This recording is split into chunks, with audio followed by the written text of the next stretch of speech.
Olá, meu nome é Guilherme, sou professor de Química do Colégio Liceu. Estaremos dando continuidade aos nossos estudos com relação ao calor e mudança de estados físicos. Você encontrará esse assunto no seu livro-texto, no capítulo 3. Então, vamos começar? Bem, primeiramente, vamos conversar um pouquinho a respeito de alguns termos que a gente costuma usar no nosso dia a dia, mas que apesar de parecerem esse nome, são bem diferentes, né? Que são eles: energia, calor e temperatura. Então vamos lá. Vamos começar por temperatura. O que significa temperatura? Temperatura, então, ela quantifica uma noção de quente ou frio. Então, se está muito quente, é porque a temperatura está elevada. Se está frio, é porque a temperatura está baixa. Já calor é o quê? É uma energia em trânsito. Então, quando a gente fala assim, eu estou com muito calor, o que a gente entende? A gente entende que a temperatura está alta e você está com aquela sensação, né, ali, né, por conta daquela elevada temperatura. Isso, na verdade, não é calor, porque o calor é quando há uma transferência de energia térmica de um corpo para outro. Isso acontece de que forma? Isso acontece primeiro quando dois corpos eles entram em contato e aquele corpo de maior temperatura, então o que ele vai fazer? Ele vai transferir energia para o corpo de menor temperatura. Então essa transferência de energia é o que nós vamos chamar de calor. O calor ele acontece eternamente? Não. Quando é que ele acaba? Quando houver um certo equilíbrio térmico entre meus materiais. Então aqui você percebe, né, que estão em contrato com temperatura diferente, vai passar um determinado tempo, que acontece, eles vão alcançar o equilíbrio térmico. Então ambos estão com a mesma temperatura. Por isso não faz sentido dizer que o corpo tem calor. O corpo não tem calor, porque se um calor ele é uma transferência de energia, então no mínimo tem que ter dois materiais, dois corpos, dois objetos, duas pessoas, uma encostada na outra.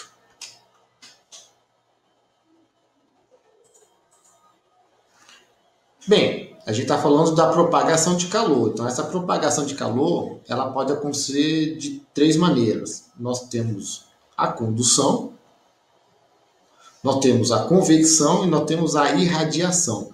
Ambas, elas referem à propagação de calor. Lembre, o que é propagação de calor? O que é calor? É transferência de energia. Tá? Então, vamos ver o primeiro caso. Na condução, a gente percebe a agitação das moléculas. Então você pega um material, esse material começa a receber energia na forma térmica, como você percebe na figura aqui. Então o que acontece? As partículas começam a agitar. Elas começam a agitar e essa agitação provoca a agitação das demais partículas.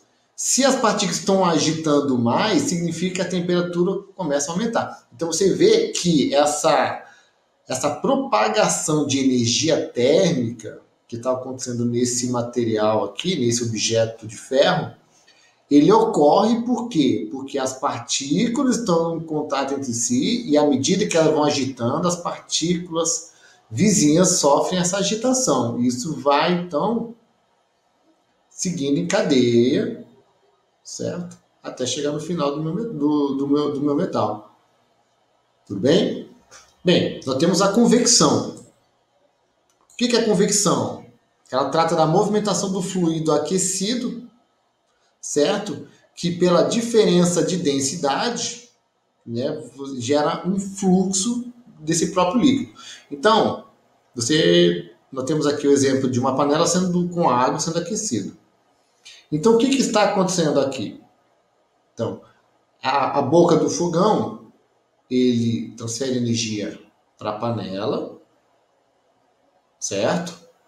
A panela, então, transfere energia para a água. Então, olha só o que está acontecendo aqui. Nessa parte aqui embaixo, certo? Nós temos a condução. Aí a água começa a ser esquentada. O que acontece? A água é uma substância no estado líquido, certo? À medida que ela aquece, a sua densidade ela começa a ficar menor. Então, o que começa a acontecer? Começa a acontecer que essa água que está quente, ela sobe, porque ela passa a ficar com densidade menor, e a água fria, então, que passa a ter maior densidade, ela desce. Então, a água fria vai descendo, sofre aquecimento, sobe. A água fria lá em cima, ela desce, esquenta, sobe. Entendeu? Então, isso aqui é a convecção. Então, a convecção, ela costuma acontecer nos fluidos líquidos, certo? Por conta dessa variação de densidade. Você percebe que esse metal que está aqui, ó, essas partículas, não tem como elas virem para esse lado aqui. Por quê? Porque esse material aqui é um sólido. Nesse caso aqui do líquido, a mobilidade entre as partículas é grande. Então, ela tem como se movimentar. Isso ocorre por causa da variação de densidade. Então, novamente, a água esquenta, passa a adquirir densidade menor. Logo, ela sobe. A água fria tem densidade maior, desce. A água fria quando desce, esquenta, sobe. A água fria mais densa, desce. O que nós temos aqui? Nós temos um ciclo. Por fim, nós temos a irradiação, que é uma propagação de energia através de ondas eletromagnéticas. Então vamos lá. Você acende uma fogueira, certo? Você tem que botar a mão na fogueira para sentir que ele está quente? Não. Por quê? Porque essa energia vai ser propagada em ondas, a qual você vai sentir. Então, quanto mais perto, maior a intensidade dessas ondas, maior a sensação térmica que você vai ter com relação a essa transferência de energia. Outro exemplo poderia ser o Sol. Então, quando amanhece, começa a brilhar o Sol, você começa a sentir o calor que está chegando através do Sol. Então, apesar do exemplo ser diferente, a propagação de energia é a mesma. Trata de quem? Da irradiação. Bem, de que forma é utilizada a energia térmica pelo homem? Então, basicamente, a energia térmica ela é convertida em energia elétrica, podendo essa conversão de energia ser gerada numa termoelétrica ou numa termonuclear, certo? Então, uma termoelétrica é então uma geração de energia a qual eu tenho um determinado combustível, certo? Que vai ser queimado, enquanto que na termonuclear a energia que eu tenho, certo? Ela é proveniente de materiais radioativos. O que nós temos em comum nos dois casos? Né? A água é transformada em vapor. Então a gente percebe aqui, certo? Nesses dois pontos destacados, né, eu tenho que aquela energia, aquele combustível, que aqui pode ser, por exemplo, carvão, gás, um biocombustível, ele serve para esquentar a água, para a água virar vapor. Aqui eu tenho, então, a energia nuclear, gerando energia para esquentar a água, para que ela possa virar vapor. Então, nos dois casos, eu tenho a transformação da água líquida em água de vapor. Qual é a finalidade disso? A finalidade disso é esse vapor que agora está com alta energia, ela vai passar por turbinas. Então a gente percebe aqui, ó, nas imagens, que logo a água líquida ser transformada em vapor, ela passa por turbinas que, por sua vez, vão fazer com que a energia elétrica seja gerada nos geradores, convertendo então essa energia que até então ela era mecânica, passando a ter energia elétrica. Então a gente percebe que nos dois casos, tanto na termoelétrica como na termonuclear, a gente tem a diferenciação apenas pelo tipo de combustível. Numa eu estou queimando alguma coisa, certo? Na outra eu estou gerando energia na forma nuclear. Tá aí. Agora, nos dois casos, a gente vê que o caminho seguinte é o mesmo. Nós estamos usando a água, fazendo com que ela passe do estado líquido para o estado gasoso. Nós vamos fazer com que essa água passe em turbinas, gerando energia mecânica, sendo então transformada essa energia pelo gerador agora em energia elétrica, a qual vai entrar no sistema elétrico. Certo? Bem, nesse ponto a gente pode começar a gerar uma certa discussão. Qual delas é melhor? Qual delas a gente deveria estar adotando ou não? E por quê? Então, uma coisa que a gente tem que ter em mente sempre é que existe sempre os dois lados. Não existe, para qualquer fonte de energia, não existe apenas vantagem ou apenas desvantagem, certo? Nós temos sempre dois lados. O que a gente pode destacar aqui, e na tabela você pode observar, é que o que chama atenção, certo? É primeiramente a produtividade. Então a gente percebe aqui, na termoelétrica, a base de carvão, eu tenho uma boa produtividade, a produtividade é alta, né? Aqui destacar também, ó, eu tenho uma alta produtividade na termonuclear. Eu posso também destacar como vantagem de algumas delas o custo. Então, no caso da termoelétrica à base de carvão, nós temos um custo baixo de combustível. O carvão, então, ele é barato. Certo? Na termoelétrica a gás, eu tenho como vantagem o baixo custo da construção.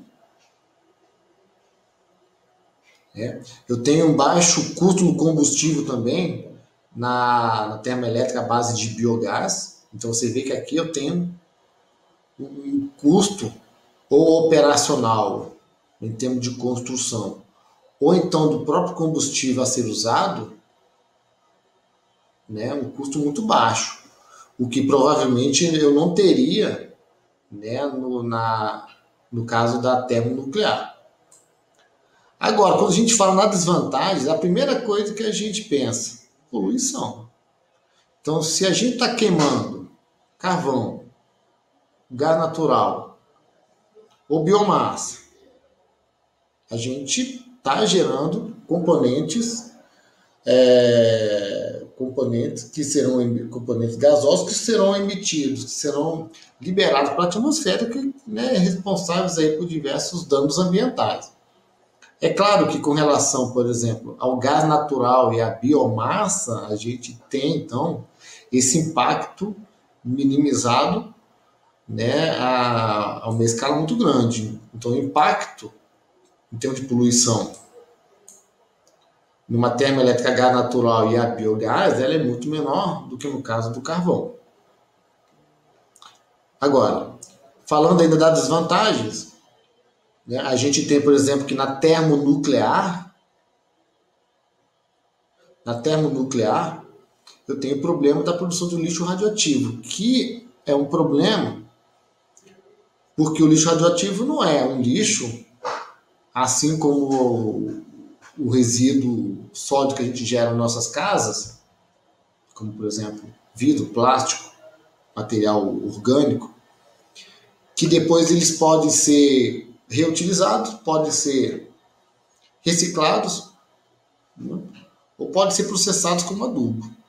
O lixo radioativo, ele, né, quando é gerado, quando a gente passa a chamar aquele material radioativo de lixo radioativo, ele continua sendo um material ativo e perigoso.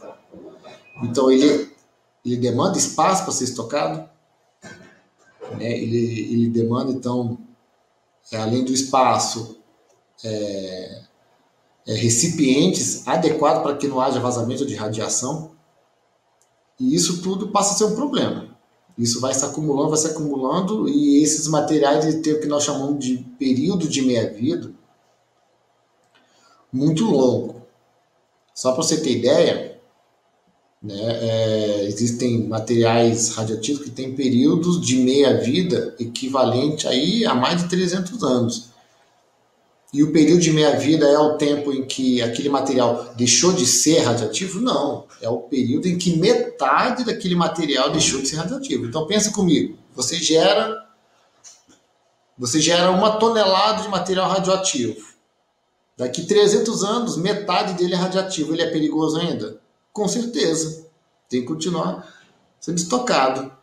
Vai passar mais de 300 anos, metade da metade que era radioativo continua sendo radioativo. Né? Outra informação aí, apenas para que você tenha percepção de quanto o material radioativo é complicado, segundo estudos, para que o material ele não ofereça mais nenhum risco para o ser humano, são necessários 10 períodos de meia-vida. Então, se você pega um material radioativo que tenha período de meia-vida de 300 anos, 300 vezes 10, tá quanto? Tá 3.000 anos. Já imaginou aquele material radioativo que você gerou numa usina nuclear? Só daqui 3.000 anos ele vai ser, digamos, um material que não ofereça risco nenhum. Certo?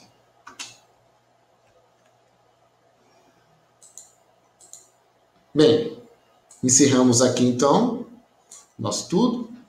Não esqueça de fazer os exercícios da sua apostila, não esqueça de fazer uma boa leitura do capítulo a qual se encontra esse conteúdo, de resolver também os exercícios do livro, você tem a referência dele aí. Tenha uma boa semana, se cuide.